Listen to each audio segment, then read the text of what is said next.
السلام علیکم. اعوذ باللہ السمیع العلیم من الشیطان الرجیم. بسم اللہ الرحمن الرحیم. رب ادخلنی مدخل صدق واخرجنی مخرج صدق واجعل لی من لدنک سلطانا نصیرا. سبحان ربک رب العزت عما یصفون وسلام علی المرسلین والحمد للہ رب العالمین. خواتین و حضرات، میں اپنے منتظمین اس اجلاس کو مبارکباد دیتا ہوں کہ بغیر بہار جشن بہاراں کا اہتمام کر لیا. پچھلے نصف صدی سے جو تین بڑے حقائق انسان کی زندگی میں ہوتے ہیں، ایک اس کی دنیاوی اور آخرت کی کمٹمنٹ جو مذہب سے نمایاں ہوتی ہے، ایک اس کی خاک کا تعلق، اس کی مٹی کی خوشبو جو اسے اپنے ملک سے وابستگی ہوتی ہے، اور ایک اس کو اپنی ذات کے حوالے سے زندگی کے علم میں جو اس کو خوشی اور غم نصیب ہوتے ہیں. تو پچھلی نصف صدی سے ان تینوں فیلڈز میں مجھے بہار کا احساس نہیں ہوا. اس کے باوجود میں اس جشن بہارا میں شرکت کے لیے اپنے دوستوں کی محبت کے طور پہ آیا کہ یہ ایک شے ارزاں نہ تھی جو جہلم میں بڑی سستی ملتی ہے، اور یہ محبت اور خلوص جو ان نوجوانوں کے دلوں میں میرے لیے پایا جاتا تھا یا میرے مکتب فکر کے لیے پایا جاتا ہے، مجھے شاید سارے زمانے سے عزیز تر ہے. ویسے بھی خواتین و حضرات، بہار کوئی خارجی کیفیت نہیں ہے، بہار تو ایک داخلی کیفیت ہے. ہو سکتا ہے کہ دنیا بھر کی نعمتیں آپ کو نصیب ہوں اور آپ کی توجہات میں خوشی اس لیے نہ آئے کہ کوئی پیچیدہ دیرینہ غم جو ہے آپ کو تہوں سے کھنگال رہا ہو، اور ہو سکتا ہے کہ آپ مصائب کے کڑے سمندر میں ہوں، آپ عالم انگیز حالات سے گزر رہے ہوں، مگر دل کسی ایسی ذات سے جلا پا رہا ہو جو آپ کو اداسی کی لہر آپ تک پہنچنے نہ دے. تو کسی نے بڑا خوبصورت شعر میں، یہ ایک بہت ہی اچھے شعر میں کہا کہ خزاں بہار نظر تغافل ہوئی خزاں ٹھہری. بہار نظر تغافل ہوئی خزاں ٹھہری، خزاں شہید تبسم ہوئی بہار ہوئی. تو یہ کیفیت اور یہ رنگتوں کا بدلنا اور یہ انسانی قلب کی ماہیت کی تبدیلیاں، یہ تمام اس وقت حالت اضطراب میں رہتی ہیں جب تک کہ کوئی ایسی مکمل پائیدار وابستگی نہ نصیب ہو جائے کہ جو انسان کے دل کو ہمہ وقت ایک جیسے حالات میں رکھے. قرآن حکیم میں اللہ نے کہا کہ تیری میچورٹی جو ہے اور تیرے ذہن رسا کی گرفت اس وقت مضبوط ہوگی اور تیرا دل اس وقت مقام پائے گا جب تو کسی خوشی سے زیادہ خوش نہ ہوگا اور کسی غم سے تیرا دل زیادہ متغیر نہ ہوگا. ہم اس کو اس لیے اعتدال کہتے ہیں کہ وہ دل جو زیادہ خوشی کی طلب کرتا ہے وہ فلسفہ حیات سے ناآگاہ ہے. ایک مختصر سے مقام میں اگر آپ زندگی کے مقاصد پہ غور کرو، اگر آپ پوری نسل انسان کے مقصد حیات پہ غور کرو، اگر آپ حیات کی غایت اولا پہ غور کرو، تو کم از کم ہمیں اس بات کا مکمل احساس ہوتا ہے کہ یہ قطعاً خوشی کا مقام نہیں ہے. جب اس بلا اور کشیدگی اعصاب سے آدم کو باغ بہشت سے مجھے حکم سفر دیا تھا، کیوں؟ کار جہاں دراز ہے اب میرا انتظار کر. تو آدم جب جنت سے نکلے تو اس وقت ان کے دل پہ کیا غم و حزن کی کیفیت وارد ہو رہی ہوگی. سب سے بڑھ کر پروردگار عالم کا ساتھ چھوٹ رہا تھا. ایسی ہمسائیگی بھلا کس کو اذیت میں نہ ڈالے گی، ایسی ہمسائیگی کا ضائع ہونا کس کو اذیت میں نہ ڈالے گا؟ وہ حضرت انسان جو حضرت الہ کی نگاہوں میں بستے تھے، جو محبت کے پھولوں سے پروان چڑھتے تھے، جو اپنے دوست کے ساتھ غم گسار کے ساتھ ہمہ وقت سایہ رحمت پروردگار میں رہتے تھے، جب ایک مکر و فریب و ریاکاری کی ایک حرکت کی وجہ سے، ایک شیطنت کی کارپردازی کی وجہ سے جب جنت سے رخصت کا اذن ہوا تو کتنا اداس ہوگا آدم، کتنی اداس ہوں گی ان کی خاتون خانہ، مگر پروردگار نے ایک چھوٹے سے، بہت سے چھوٹے سے فکرے میں ان کو حوصلہ بخشا۔ unlike Christian theology, Christian theology کے برعکس جو انسان کو ازلی گناہگار سمجھتے ہیں اور جو سمجھتے ہیں کہ انسان صرف گناہ کا پتلا ہے اور گناہ کرنے کی وجہ سے زمین پہ آیا ہے اور گناہ ہی کرتا چلا جائے گا تاکہ اس کی نجات ایک ایسے شخص کے ہاتھ سے ہو، یعنی حضرت عیسیٰ علیہ السلام کے ہاتھ سے، کہ ان کی قربانی اور ان کے صلیب پہ چڑھ جانے نے پورے امت عیسوی کے لیے فلاح و بہبود کا، جنت کا اور واپسی کا رستہ پیدا کیا، مگر اسلام ایسے نہیں سمجھتا۔ بنیادی اختلاف مذاہب میں وہاں نہیں پیدا ہوتا کہ جہاں مذہب ایک دوسرے سے جنگ کرتے ہیں یا لڑتے ہیں، بنیادی اختلاف وہاں پیدا ہوتا ہے جب پوری کی پوری کی عمارت مذہب ایک ایسے کانسیپٹ پہ چلی جائے جس سے دوسرا مذہب بالکل انکار کر رہا ہو۔ فار ایگزامپل، جب پورے کا پورا عیسوی مذہب جو ہے حضرت عیسیٰ کو مصلوب سمجھے گا اور پھر مصلوب سمجھنے کے بعد ان کی ایک دائمی زندگی کی تردید کرے گا، یا حضرت عیسیٰ علیہ السلام کو ایک دنیاوی عذاب کی گرفت میں آیا ہوا پیغمبر سمجھے گا، اور قرآن کے برعکس، قرآن کے بالکل برعکس جو ان تمام کیفیات سے مطلق انکار کرتا ہے، اور سب سے بڑا مراقبہ عیسوی جو عیسوی تصوف میں ہے اسے مراقبہ صلیب کہتے ہیں، جہاں کوئی بھی عیسائی ولی جو ہے تنہائی میں جا کر ارتکازات کرتے ہیں اور ارتکاز کرتے ہوئے حضرت عیسیٰ علیہ السلام کی اس حالت اذیت کو اپنے اوپر وارد کرتے ہیں، اور اس واردات کے دوران ان کے بھی جسم پر کوڑوں کے نشان ابھرتے ہیں اور ان کے گلے میں صلیب کے پھندے کا نشان ہوتا۔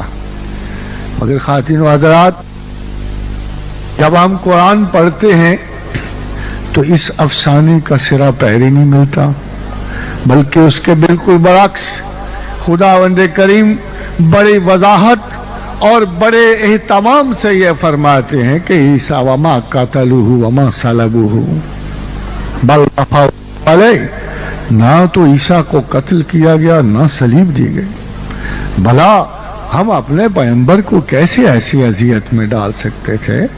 نہ اسے قتل کیا گیا نہ اسے صلیب دی گئی۔ اگر حضرت عیسیٰ علیہ السلام کو نہ قتل کیا گیا نہ صلیب دی گئی تو پھر تمام فیبرک جو اس کے بعد اس قصے کہانی پہ بلڈ ہوگی وہ بے نام و نشان ہوگی۔ اس سے مراد قطعاً کسی کے مذہب پہ اعتراض نہیں کرنا ہے، بلکہ میں آپ کو صرف یہ بتا رہا ہوں کہ بعض اوقات کو اتنے دور کے مسالک ہو جاتے ہیں کہ جن موقعوں پر انٹلیکچولی اور ذہنی طور پر ان باتوں پہ کسی قسم کا عقیدہ رکھنا بڑا مشکل ہو جاتا ہے، اور قرآن آخری کتاب اس لیے کہی گئی کہ اگر پچھلی کتابوں میں کچھ تھوڑی بہت رد و بدل ہو گئی ہو، ثم یحرفونہ من بعد ما عقلوہ وہم یعلمون، کہ جانتے بوجھتے ہوئے اگر کسی کتاب میں تحریف ہو گئی یا کتاب اپنی ابتدائی رنگ میں رہ گئی، یا نغمات داؤد ہیں یا نغمات سلیمان ہیں یا صحائف موسیٰ و عیسیٰ ہیں، صحائف ابراہیم ہیں، تو جزوی طور پہ تو وہ ضرور سچائی کے حامل ہوں گے، مگر خواتین و حضرات جزوی سچائی کے حامل لوگ بھی جزوی عقل کے مالک ہونے چاہیے۔ جب تک آپ کی عقل و علم کو بلوغت نصیب نہیں ہے، اگر آپ بچے ہیں، نو عمر ہیں، چھوٹی کلاسوں کے طالب علم ہیں، تو آپ کو پی ایچ ڈی کی کتابیں نہیں پڑھائی جا سکتی۔ معاشرہ جب ترتیب سے پروگرس کرتا ہوا علمی تحقیق سے آگے گزرتا ہے تو ہم معاشرے کو اس طرح پچھلے زمانوں میں نہیں دیکھتے جیسے آج دیکھ رہے ہیں۔ اگر آپ غور کریں تو پوری عصر حاضر کی تحریک ترقی اور تمدن صرف 100 اور 125 سال پرانی۔ اس سے پہلے تو ایک پہیا، ایک گاڑی، پورے کا پورا تمدن جو ہے چند بڑی اینٹوں سے بنے ہوئے شاندار اہرام پہ مبنی ہے۔ وہاں تو کوئی ایسی شاندار تمدن اور اسکائی اسکریپرز نظر نہیں آتے۔ یہ صرف 150-200 سال کی تاریخ تمدنی انسان ہے جس میں سائنسز نے حرکت کی ہے، اور اگر میں اسے ایگزیکٹلی پلیس کر دوں تو میں یہ کہوں گا کہ رینیسانس اور ریفارمیشن کے بعد یورپ کی تحریک علمیہ نے آگے بڑھنا شروع کیا، اینڈ اسی وقت مسلمانوں کے فتح کے غرور نے اور کانسٹینٹی نوبل کی فتح نے اور وہ یلغار سلطان سلیمان ذی شان کی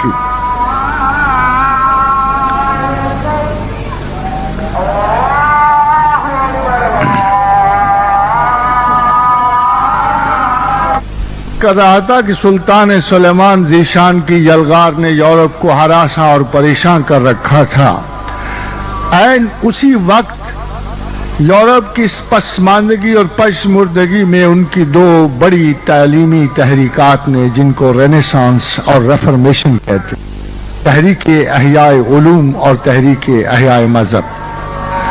تو آپ حیران ہوں گے کہ تحریک احیاء مذہب کو میں زیادہ ایکسپلین کرنے کی کوشش کروں گا کہ تحریک احیاء مذہب کا پس منظر اگر آپ دیکھ لیں تو اسے آپ اپنے مذہبی پس منظر سے بڑا ہم آہنگ پائیں گے۔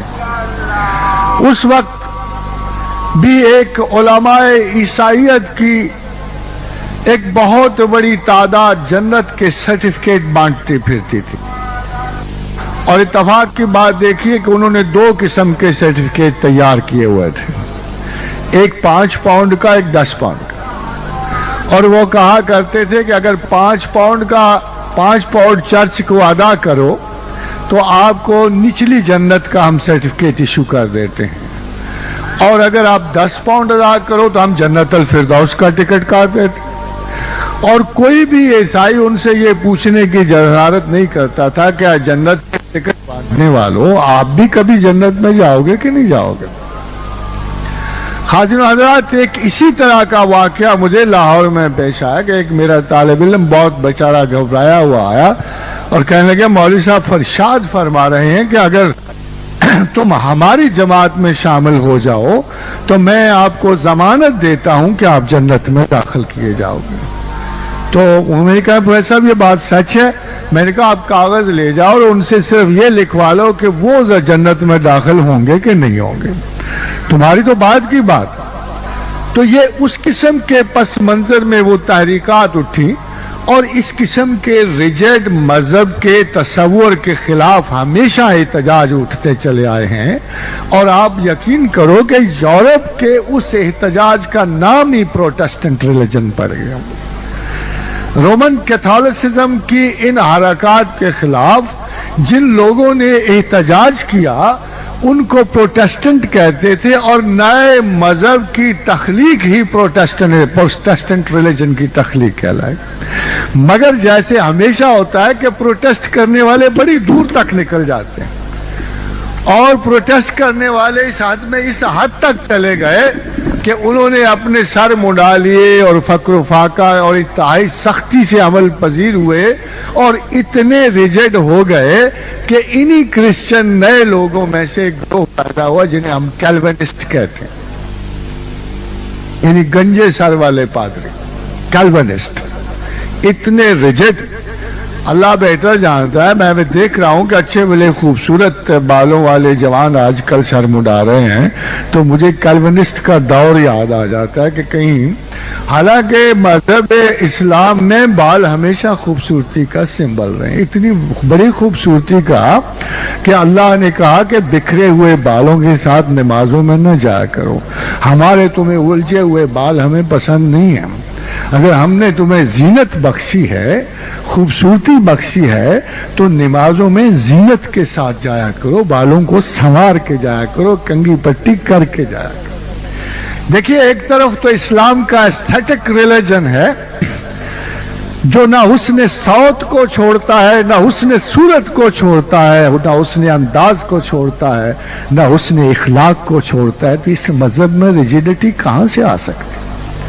آپ قرآن کو پڑھنے لگو تو اللہ میاں کہے گا دیکھو یہ بے ڈنگے پن سے سب سے بری آواز گدھے کی آواز ہے. ہانکو تانکو نہیں بلکہ ترتیل کے ساتھ، ترتیب کے ساتھ قرآن حکیم پڑھا کرو. اور سب سے زیادہ قرآن جو ہے حدیث میں ہے کہ اللہ کو اپنے وقت کے پیغمبر کا قرآن پڑھنا پسند ہوتا ہے.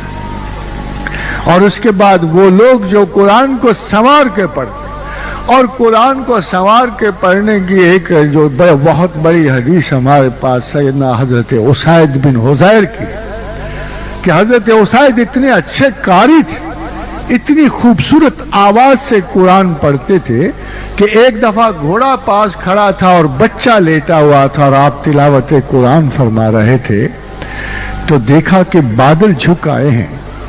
تو گھوڑا بدکا اور اس خیال سے کہ بچے کو زخمی نہ کر دے حضرت اسید نے تلاوت بند کر دی اور صبح حضور گرامی مرتبت کے پاس حاضر ہوئے اور کہا یا رسول اللہ صلی اللہ علیہ وسلم، رات میرے ساتھ بڑا عجیب سا واقعہ پیش آیا کہ میں تلاوت کر رہا تھا تو بادل جھک پڑے اور ان میں روشنیاں ٹمٹما رہی تھیں، اور میں اس ڈر سے کہ ان کے بہت قریب آنے سے گھوڑا بدک کے بچے کو زخمی نہ کر دے تو میں نے تلاوت ترک کر دی. تو فرمایا اسید یہ ملائکہ تھے جو تیری تلاوت کی خوبی کی وجہ سے زمین پر اتر آئے تھے، اور اگر خدا کی قسم اگر تو تلاوت کرتا رہتا تو وہ بادلوں سے نکل کر تجھ سے مسافہ کرتے. خواتین و حضرات، یہ اعتقاد کی باتیں نہیں، ملائکہ اعتقاد کی باتیں نہیں، جنات اعتقاد کی باتیں نہیں ہیں. انسان جب کسی احمقانہ طرز فکر سے آشنا ہو جائے اور انسان جب بازوں میں خود ایک انٹلیکچول کیپیسٹی سے آشنا ہو جائے تو اس کو مترددات پیش ہوتے ہیں.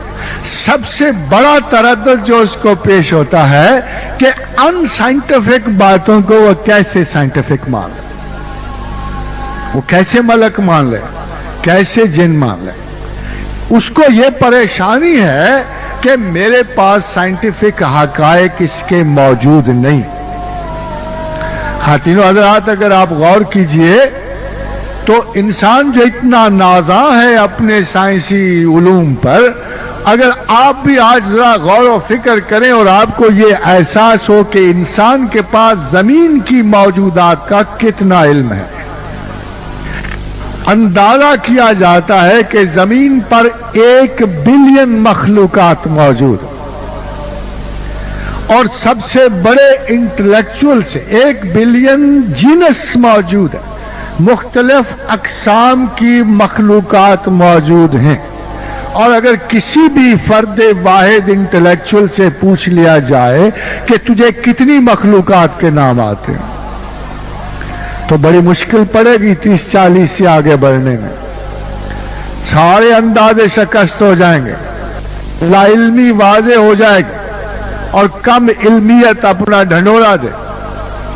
تو ایسی معلومات جو اتنی مختصر ہوں اس رب کریم کی تخلیقات کے مقابلے میں، اگر وہ ایک چھوٹی سی زمین میں ایسے کیمپ میں جس کو وہ مستقل سیارہ اور ستارہ بھی نہیں کہتے، وہ تو کہتا ہے چھوٹا سا کیمپ میں نے لگایا ہے، چھوٹا سا، اس میں تمہیں قید کیا گیا ہے تمہارے لیے غیر معمولی سرکمسٹانسز کریٹ کیے گئے ہیں، یہ اس سے باہر کہیں نہیں ہے.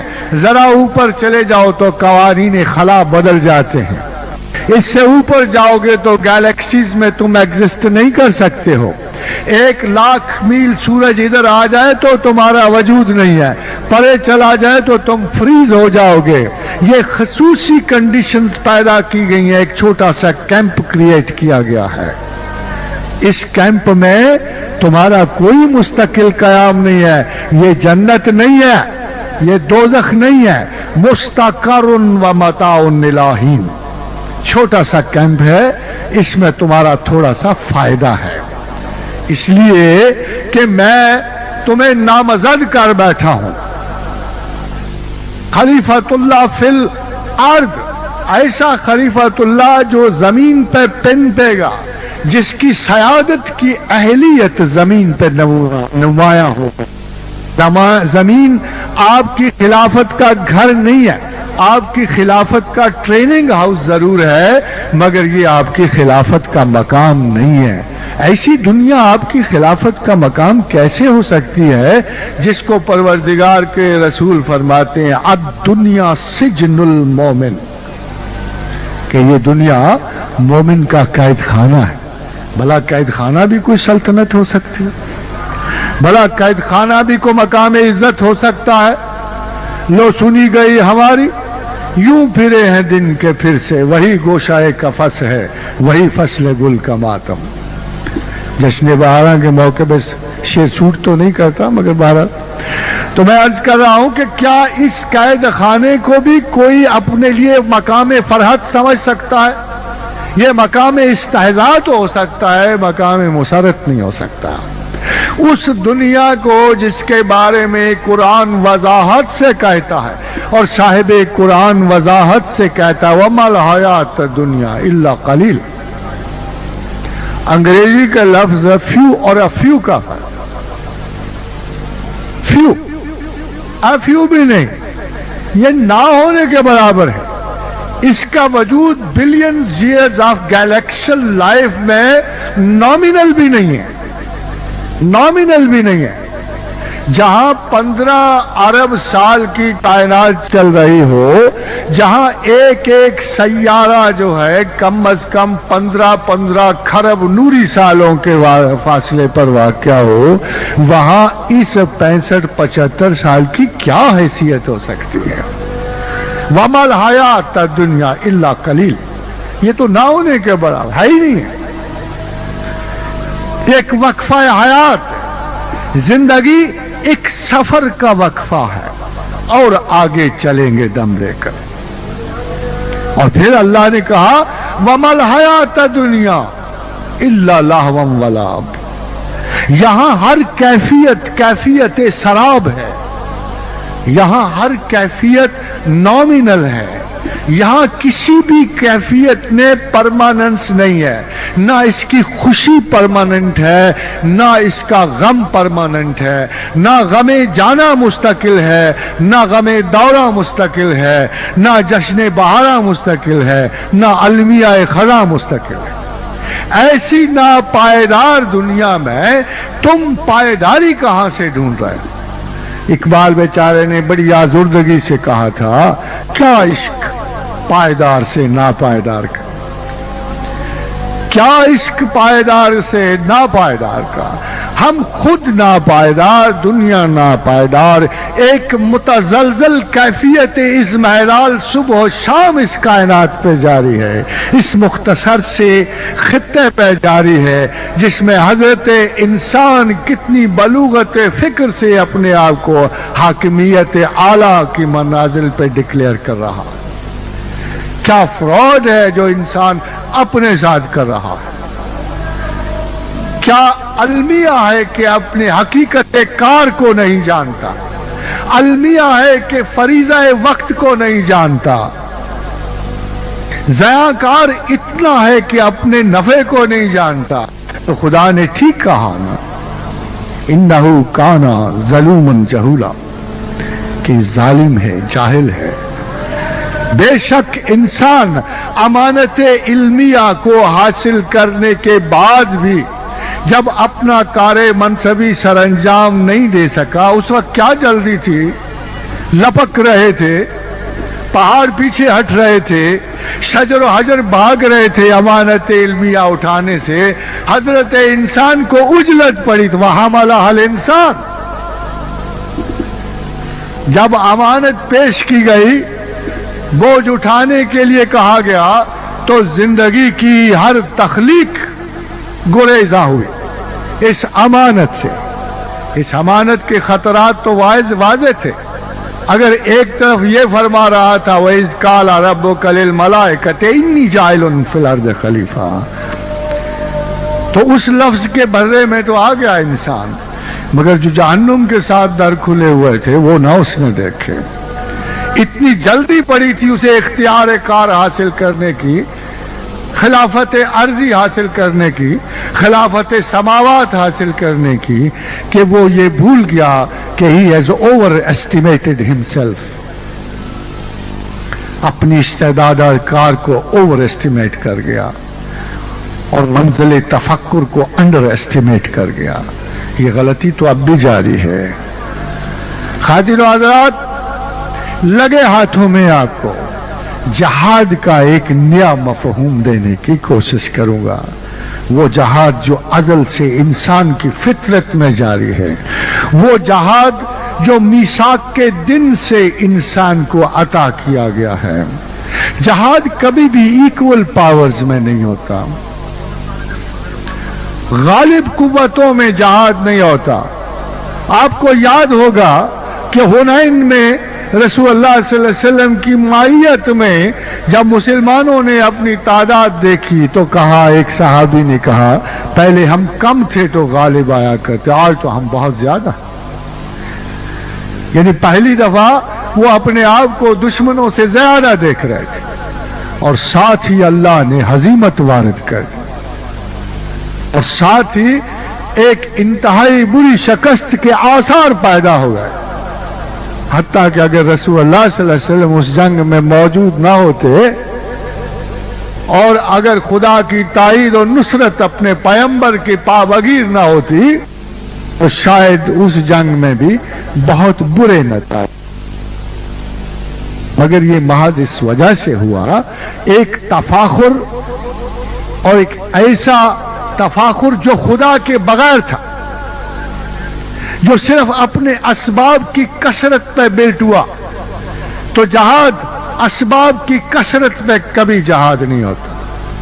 خاتون حضرات، جب اسباب کم ہو جائیں اور جب اسباب نہ رہیں اور جب اسباب آپ کو اتنے حقیر نظر آ جائیں کہ دشمن کے اسباب آپ کو کثیر نظر آنے شروع ہو جائیں، جب آپ اپنے آپ کو زیر دست دیکھیں اور دشمن کو زبردست دیکھیں، جب اپنے آپ کو حقیر پائیں اور دشمن کو آسمان گیر پائیں، تو اگر پھر اسباب سے منقطع ہو کر اگر آپ یہ کہیں کہ اے پروردگار ایسا تو کوئی سبب نہیں ہے کہ میں اپنے دشمن پہ غالب آئیں سوائے اس کے کہ لا مولا لہم، اور تو میرا مولا ہے، تو جہاد میں ترجیح اول کا انتخاب اشد لازم اور ضروری، اور بغیر ترجیح اول کی تصدیق کے کبھی بھی جہاد اکمپلشمنٹ کو نہیں پہنچ سکتا۔ جہاد نہ جذبہ جنون کا نام ہے، نہ جہاد جذبہ تسخیر کا نام ہے، نہ جہاد ڈیفنس ہے، نہ اوفنس ہے۔ جہاد اسباب کے تغیر سے منقطع ہو کر صاحب اسباب کی رجت کا نام ہے، اور جب صاحب اسباب کو رجت نہ ہوگی اور جب آپ جان بوجھ کر اپنی کمی کے اسباب سے منقطع ہو کر فتح و نصرت صرف اللہ سے نہ طلب کریں گے تو اس کو جہاد نہیں کہا جا سکتا۔ کیا یہ کنڈیشنز پہلے نہیں آئیں؟ کیا قرآن اس بات کو درج نہیں کرتا؟ ام حسبتم ان تدخلوا الجنت، تم تو گمان کرتے ہو کہ ٹھنڈے ٹھنڈے باغ فردوس کی سیروں کو چلے جاؤ گے۔ This is not the mall of Lahore. ام حسبتم ان تدخلوا الجنت